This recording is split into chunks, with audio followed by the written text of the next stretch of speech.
이제 우리 프레임을 처음 배우게 되면은 우리가 반드시 알아야 되는 이론이 프라이즈 이론이에요. 프라이즈라는 뜻은 뭐냐면 보석이에요, 보석. 보석이기도 하고 보상. 우리가 열심히 노력해서 얻어내는 보상. 그것이 굉장히 값어치가 크다고 느끼죠. 예를 들면 이런 거예요. 기본적으로 여러분들이 공무원 시험을 합격하기 위해서 7년간 공부했어. 그러면 어때요? 공무원이라는 그 자리가 얼마나 대단해 보이고 빛나 보이겠습니까? 그걸 갖다가 바로 프라이즈라는 개념이죠. 그러니까 사람들이 노력하고 투자를 많이 하면 많이 할수록 그것에 대한 가치를 높게 생성을 하고 내면 세계에서는 그걸 대단한 가치라고 생각을 한다. 이게 프라이즈라는 개념입니다. 그렇게 되면 그걸 차지하기 위해서 노력을 하게 되겠죠. 더 노력이 노력을 낳게 되고 더 쫓아다니게 되는 겁니다. 기본적으로 이 내면 세계에서 어떤 제품이나 금이나 은이라든가 어떤 재화가 가치 있다고 생각하게 되는 그런 이론도 프라이즈라는 개념에서 시작됐다고 보시면 되겠습니다. 근데 이제 문제가 되는 것은 이게 인간관계에서도 접목이 된다라는 거예요. 우리가 생각하기에는 이제 금이나 은이나 이런 것들도 보시면은 사람들이 많이 찾으니까 그것에 대한 가치가 올라가기도 하고 내려가기도 하잖아요. 최근에도 보시면은 비트코인이라고 사람들이 열광하니까 그 가격이 많이 오르지 않습니까? 그것에 대해서 가치를 인정을 해줄 거냐 말 거냐 이런 개념처럼 사람들이 많이 찾게 되면 그것에 대한 가치는 오르게 되어 있습니다. 근데 이게 이제 물건에만 적용이 되는 건 아니고 인간관계에서도 똑같이 적용이 됩니다. 우리가 많이 그것에 대해서 갈구하고 그것에 대해서 원하는 행동 태도를 하게 되면 상대방이 상대적으로 갑질을 하게 되고 우리가 상대적으로 덜 원하는 것처럼 대하고 하찮게 대하면 상대방은 우리를 또 쫓아다니게 될 수도 있는 그런 이론이 됩니다. 제가 쉽게 예를 들어서 설명을 해드릴게요. 사람들은 보통 이성들에게 인기가 있으려면 내가 좋아하는 여자친구나 남자친구의 관심을 사려면 수많은 점에서 잘 나가야 된다고 생각합니다. 능력이 좋아야 된다고 생각해요. 그렇게 생각하는 것도 굉장히 당연한 생각이죠. 여러분들이 좋아하는 이성들, 즉 매력적인 여자들이나 남자들이 하는 말을 보면 이렇죠. 먼저 남자 입장에서 이야기를 하자면 TV 예능 같은 데서만 보더라도 여자들은 조인성처럼 생긴 외모에 180cm 이상의 키를 가진 남자한테 설렌다고 얘기를 합니다. 아, 그런 남자라면 무조건 만나야지. 엄청 멋있어. 훈남이야. 훈훈해. 이런 얘기를 하잖아요. 100억 이상, 뭐 1000억 이상 이런 대단한 재벌 3세라든가 재벌 2세라든가 이런 자산가들 같은 남자들이 미모의 아나운서나 승무원들과 결혼하는 것을 보면은 아, 연예인 같은 외모와 재벌의 경제력 같은 것들을 가져야지 이제 연애라는 것을 해볼 수 있을 것처럼 우리는 미디어를 통해서 학습을 할 수밖에 없죠. 하지만 이게 아이러니컬하게도 현실에서 여러분들이 접하는 경험들이나 유튜브 사연에서 보면요. 지금 우리가 미디어에서 학습한 대로라면 이런 일은 절대 있어서는 안 되는 일들이 벌어집니다. 예를 들면 나이가 40 넘은 돌싱남에게 빠져서 헤어나오지 못하는 20대 여자. 이런 사연도 있고 경제력이 떨어져서 여자를 못 만나주는 남자에게 훅 빠져서 헤어나오지를 못하고 제외시켜달라고 하는 사람. 우리가 상식적으로 보기에는 20대 여자를 만나도 좋을 만큼 능력과 스펙을 가진 남자들이 30대나 40대 정말 조건이 나쁜 여자들에게 꽂혀서 외모적으로도 별로고 경제력도 별로 뛰어나지 않고 아니면 심지어 돌싱녀라든가 우리가 보기에는 절대 만나서는 안 될 만한 이런 여자들에게 꽂혀서 헤어나오지 못하는 경우들도 있고 반대로 우리가 이런 것도 경험하죠. 외모도 멀끔하고 돈도 많이 벌어놓고 직업도 뚜렷한 남자가 여자들과 데이트만 하면 까이고 돌아오는 경우라든가 이런 사람들도 저한테 상담을 받고 코칭을 받는 사람도 있잖아요. 의사분도 있고 변호사분도 있고 그리고 이거는 반대로 여자분들도 똑같습니다. 저에게 상담받는 사람들 중에 남자만 이렇게 능력이 좋은 사람들이 이제 연애 못해서 상담을 받는 게 아니라 여러분들이 생각하면 '아 이런 사람들은 상담 안 받을 거야.'라고 생각하실 수 있을 만한 여자분들 중에선 미스 코리아 출신이라든가 승무원, 아나운서들 이런 사람들도 저한테 상담을 받거든요. 이런 것들을 보면 꼭 돈이 많거나 외모가 무조건 출중하기만 하면 연애를 잘하고 상대방을 영원히 떠나지 못하게 만드는 어떤 치명적인 매력을 갖는 것만은 아니라는 것이 증명이 되는 거죠. 여러분들이 이제 가까운 주변 사람들의 경험만 보더라도 마찬가지입니다. 여러분 주변 사람들은 미디어에서 얘기해 주는 것과는 다르게 여러분들의 친구의 결혼식만 가봐도 경험할 수 있어요. 꼭 여러분들이 이쁜 여자라고 해서 이 친구는 막 젊었을 때 그렇게 괜찮은 남자들 까고 돌아다니더니 어떤 남자랑 결혼하는지 보자 이렇게 해 가지고 보면은 막상 결혼하는 남자는 그렇게 뭐 조건이 꽤 좋지도 않고 외모도 제가 전에 만났던 남자들보다 훨씬 떨어지는 애랑 결혼하는 사람들도 있고 되게 다양하거든요. 그러고서는 '아 쟤는 더 좋은 남자랑 결혼할 수 있을 것 같은데 왜 생긴 것도 별로고 직업도 별로인데 왜 저런 남자랑 결혼하지?' 이런 식으로 생각하는 경우도 종종 있을 겁니다. 여러분들이 쫓아다니는 그런 남자들이 대단히 잘생긴 것도 아니고 조건이 뚜렷하게 완전히 확실히 좋은 것도 아닌 사람들을 쫓아다니고 여러분들도 쫓아다니면서 '아 왜 내가 이런 사람한테 실랑이를 하고 있지?' 이렇게 생각하시는 분들도 굉장히 많으실 거예요. 그래서 잘생기고 직업이 좋은 친구라고 해서 꼭 미스 코리아나 승무원, 아나운서랑 결혼하는 것도 아닐 거고 여러분들 친구 중에 남자분이 되게 잘생긴 남자애가 있어. 걔가 여자친구 소개시켜 준대. 진짜 얼굴이 쪽팔려서 소개도 못 시켜주는 애들도 많아요. 자기가 이렇게 좀 잘 나가는 사람인데 자기가 실제로 지금 만나는 여자친구는 부끄러울 정도로 소개를 못 시켜주는 경우도 있어요. 그렇다고 해서 그 여자를 안 좋아하는 것도 아니니까. 또 좋아하니까 만나긴 하는데 사람들에게는 소개시켜주지 못하는 경우도 있고 이런 식으로 여러분들이 생각하는 것처럼 미디어에서 학습한 것처럼 여러분들의 직업이 좋고 외모가 뛰어나고 이런 거랑은 상관없이 항상 여러분들이 가지고 있는 매력이 치명적이고 지속 가능한 매력을 꼭 가진 것만은 아니다. 이런 것들을 학습할 수가 있죠. 오히려 자신보다 더 나이가 많고 부모님마저 반대하는 결혼을 하려는 사람들도 꽤나 많이 있습니다. 야, 아무리 그래도 애 딸린 유부녀는 아니지. 아무리 그래도 애 딸린 유부남은 아니지. 이런 식으로 얘기하는 사람들도 많아요. 부모가 반대해도 자기는 꼭 그 사람하고 결혼하고 싶대. 이런 사람들도 진짜 많이 있습니다. 여러분들이 생각하기에는 이런 사람하고 왜 결혼하지라고 생각하는 것들이 많이 있습니다.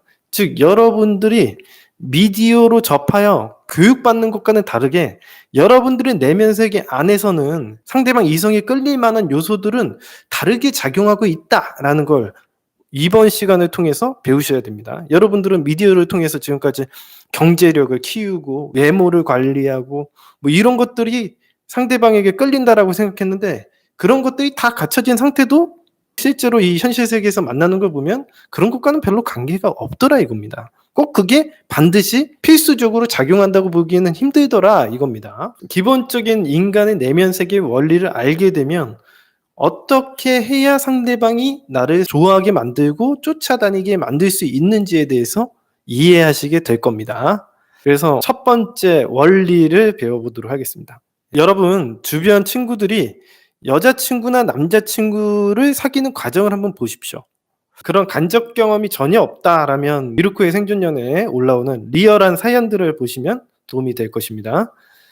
많은 사람들이 굉장히 까다롭게 이성을 고르는 것 같아 보이지만 사실은 겉으로만 굉장히 까다로운 척하지 실제로는 경계심만 엄청 심하고 쓸데없이 자존심만 부리거나 고집을 피우는 사람들이 많습니다. 그리고 대부분 사람들이 제대로 된 작업법이 없어서 그냥 '한번 들이대 볼까?' 아니면은 '아 그냥 연락을 기다릴까?' 이렇게 이분법적으로 생각하는 사람들이 거의 99% 100%에 가깝죠. 즉 자신이 원하던 원하지 않던 뭔가 성공률을 논할 정도의 그런 수준으로 이성을 꼬실 만한 그런 특별한 기술이나 방법은 가지고 있는 사람은 없다라는 거예요. 이 세상을 살아가는 사람들은 확률적으로 뭔가 성공률이 나는 몇 %다라고 이야기를 할 수 있을 정도의 이성을 꼬실 수 있는 특별한 기술, 메서드 이런 것들은 안 가지고 있다라고 보시면 됩니다. 따라서 여러분들을 포함한 대부분의 사람들이 누구를 이렇게 딱 선택해서 만나기보다는 외모가 좋든 경제력이 좋든 어쨌든 간에 그때그때 자신에게 찾아오는 기회를 잡거나 놓치지 않으려는 행동들을 보이게 된다는 거죠. 즉 항상 여러분들에게는 이성이라는 가치가 굉장히 희소하고 두려운 존재라는 거예요. 기본적으로 이 세상을 살아가는 거의 99%의 사람들이. 어쨌든 그때그때 찾아오는 기회를 잡거나 놓치지 않으려는 행동을 보이게 될 수밖에 없죠. 왜냐? 나는 특별한 기술이나 메소드를 가지고 있지는 않기 때문에. 성공률이 난 몇 %야? 예를 들어서 내가 10번 대시해서 1번 넘어와. 그런 정도의 성공률을 논할 정도의 어떤 스킬을 가지고 있지 않기 때문에 얘가 기회가 찾아온 것 같은데 어떡하지? 얘를 잡아야 되나? 말아야 되나? 이렇게 논한다는 거죠. 얘가 자꾸 주변을 알짱거리는데 내가 한번 연락을 해 봐야 되나? 말아야 되나? 이 정도로 이분법적으로 운에 맡기는 행동을 하지 실제로 얘를 체계적으로 어떻게 작업해야 된다라는 그런 개념이 없기 때문에 자기가 선택을 하는 개념이 없어요. 즉 대부분의 사람들은 자기를 누군가가 좋아해 주거나 자기가 좀 해볼 만한 가능성이 있다라고 느끼는, 즉 수동적인 입장에서 연애를 하는 거지, 자기가 한꺼번에 여러 명에게 호감을 사서 그중에 몇 명을 선택하는 그런 개념으로 연애를 하는 사람은 없다라고 보시면 되겠습니다. 거의 없다라고 보시면 되겠습니다. 대부분의 사람들은 수동적인 입장에서 기회가 오기만을 기다리는 사람이고, 따라서 수동적인 입장에서 기회가 오기만을 기다리는 행동은 선택권이 없는 상태가 되는 겁니다. 기본적으로 선택권이 발생을 하려면, 여러분들이 선택권을 가진다라는 생각을 가지려면 어떻게 해야 되냐면, 어디선가 기회가 오기만을 기다리는 것이 아니라 그런 수동적인 태도로 게임을 진행하면 안 되고, 내가 기회를 만들 수 있는 능동적인 행동 태도를 보여야 선택권을 가진다라고 볼 수 있습니다. 예를 들어서 내가 언제 어디서든 가서 기회를 만들고 새로운 이성을 갖다가 만들 수 있는 행동 태도를 가져야지만 선택권이 있다라고 보는 거지, 몇 안 되는 기회 중에서 내가 얘를 고를까 쟤를 고를까, 얘가 나를 좋아하는데 만날까 말까 이렇게 생각하는 것은 선택권이 없는 행동이에요. 항상 그 기회가 있고 존재를 해야지 내가 올바른 선택을 할 수 있는 거지. 예를 들어서 여러분들이 핸드폰을 산다든가 지갑을 산다든가 가방을 산다고 하더라도 여러분들이 그때 갈 때마다 항상 기회가 널려 있고 다음번에 오면은 좋은 물건들이 할인을 한다고 생각해야지 여러분들이 충동 구매를 안 하잖아요. 그런 것처럼 항상 기회가 있다고 생각하려면 갈 때마다 비슷한 물건을 얻어낼 수 있을 만한 좋은 품질의 물건을 내가 고를 수 있을 만한 능력을 갖춰야 되는 거죠. 소비자로서도 마찬가지고. 그게 아니라 여러분들이 갈 때마다 항상 이걸 고를까 말까, 살까 말까, 물건 하나 가지고 갈팡질팡하고 그러면 충동 구매를 하게 되는 거죠.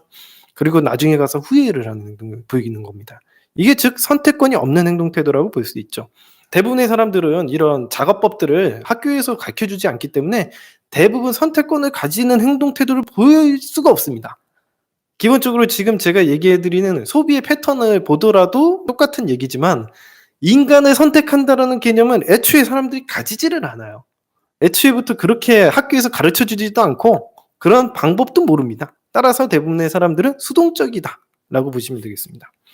따라서 이 세상을 살아가는 대부분의 사람들에게 이렇게 가능성을 지닌 이성은 희소한 가치를 지니게 되는 거예요. 자, 이런 원리를 알게 되면은 인간들이 어떻게 살아가는지 패턴을 알고 인간의 내면 세계의 원리를 알면 여러분들은 항상 프라이드로 만들 수 있게 됩니다. 사람들을 쫓아다니게 만들 수가 있는 거죠. 따라서 기본 밀당의 원리처럼 상대방에게 가능성이나 호감을 보여준 뒤에 그것을 거두게 되면 그것에 대한 상실감을 회복하려는 모습을 일반적으로 보이게 되고 여러분들을 쫓아다니게 만들 수 있는 거죠. 여러분을 거절하는 행동은 내면 세계 입장에서는 어떻다? 그것을 더 이상 가질 수 없을지도 모른다는 생각에 거절하는 대상의 가치가 급격하게 올라가게 됩니다. 이거는 제가 주장하는 바가 아니라 설득의 심리학에 나오는 내용입니다. 설득의 심리학의 희귀성의 법칙에 나오는 얘기거든요. 희소성의 원칙이라고도 하고 이 희귀성의 법칙이라고도 합니다. 이 희소성의 원칙은 사람들이 즐겨 사용하는 의사결정의 방법이다. 일반적으로 쉽게 얻어지지 않는 것은 상대적으로 그 가치가 높다라는 인식이 인간에게는 잠재되어 있다. 따라서 어떤 대상에 대한 이용 가능성이 줄어들수록, 즉 거절을 할수록 그 대상에 대한 선택의 자유도가 따라서 줄어들기 때문에 그 가치가 당연히 희소하다고 생각할 수밖에 없고 가치 있는 존재라고 인식을 하게 되는 겁니다. 연애를 하는 사람들이 어떤 형태로든지 이 희소성의 법칙에 대해서 굉장히 약한 모습을 보입니다. 상실하는 쪽에서 더 강한 감정을 토로하고 위험성이 높거나 불확실성이 높은 상황에서는 무언가를 상실할 수 있다는 위협이 의사결정의 어떤 커다란 기준으로 작용을 하게 됩니다. 그래서 여러분들이 지금 방금 이야기해드린 대로 뭔가에 대해서 거절을 당하는 것은 상대방의 가치를 높이게 되는 이유가 됩니다. 하지만 이제 중요한 것은 이런 거예요. 거절하는 거는 가치를 높일 수 있는데 여러분들의 가치만 높다고 해서 상대방이 여러분들을 쫓아다니는 건 아닙니다. 어느 정도 기회를 줘야지 하는 거죠. 상황이 돼야지 여러분들을 쫓아다니기도 하는 겁니다. 이런 희소성의 법칙은 여러분들 세일즈에서도 많이 사용이 되죠. 한정 판매 수법. 얼마 없습니다. 이렇게 이야기를 하는 대표적인 전략이죠. 이는 희소성에 대한 인식을 주입하여 가치를 상승시키는 행동입니다. 마감 전략도 마찬가지죠. 독점 판매, 한정 판매, 이제 곧 끝납니다. 이렇게 얘기하는 것들이 이제 전략이죠. 그래서 여러분들이 항상 이렇게 고백을 하게 되는 상황들은 이제 뭐 사내에서 썸을 타다가 그 직장에서 누군가 그만두게 돼. 그러면 덜컥 고백하게 되는 일도 발생을 하고요. 더 이상 그 사람을 이제 볼 수 없다라는 생각이 들면은 그때는 무조건 붙잡아야 된다라고 생각을 합니다. 그래서 예를 들면은 여러분들이 항상 이제 제의하실 때 질문하시는 내용들이 그거죠. 아, 이제 그 사람이 곧 어디로 떠난대. 이직을 해가지고 더 이상 만날 수 없는 환경이 된대. 그러면 지금이라도 빨리 관계를 회복시켜야 되지 않을까요? 라고 얘기를 한다던가 아니면은 새로운 남자친구나 새로운 여자친구가 생기면은 더 이상 이 사람을 만날 수 없잖아요. 라고 하면서 지금 당장 붙잡아야 되는 거 아니냐라고 얘기를 하는 분들도 많이 있는 거죠. 연애에서도 똑같이 적용이 되는 거죠. 여러분들 썸 탈 때도 똑같아요. 여러분들이 좋아하는 여자가 있는데 그 여자가 갑자기 다른 남자랑 잘 되려는 행동을 한다. 그러면 확 붙잡으려는 행동을 합니다. 인간에게도 동일하게 적용이 되죠. 이런 원리를 통해서 이 프라이즈라는 이론, 우리 프레임이라는 기술은 어떤 행동을 하냐면 이런 원리를 통해서 더 깊은 인간관계를 형성했다가 끊어버렸을 때 그것에 대한 상실감과 왜 끊어졌는지에 대한 궁금증으로 인해서 여러분들에게 매달리게 하는 전략을 사용할 수 있는 거죠. 그래서 그 지금 아까 전에 얘기했듯이 단순히 가능성을 보이거나 단순히 호감을 보여준다던가 그런 호감을 보여줬다가 걷어들이는 수준보다도 제대로 이 프레임이라는 기술을 사용하려면 더 깊은 딥래퍼, 사귄다던가 어떤 깊은 인간관계를 형성했다가 그것을 끊으려는 행동을 하게 되면 상대방이 매달리거나 여러분들을 쫓아다니게 될 수 있는 겁니다. 그래서 기본적인 인간관계 형성이 굉장히 중요한데 대부분의 이제 사람들은 어디에서 실패하냐면 이런 인간관계를 형성하는 부분에서 실패합니다. 프라이즈 이론 자체로만 하면은 잘 돼야 되는데 대부분의 초보자분들이 어디에서 실패하냐면 기본적인 인간관계를 형성하는 과정에서 너무 급하게 굴어요. 그러니까 이미 여러분들은 좋아하는 마음이 이만큼 있잖아.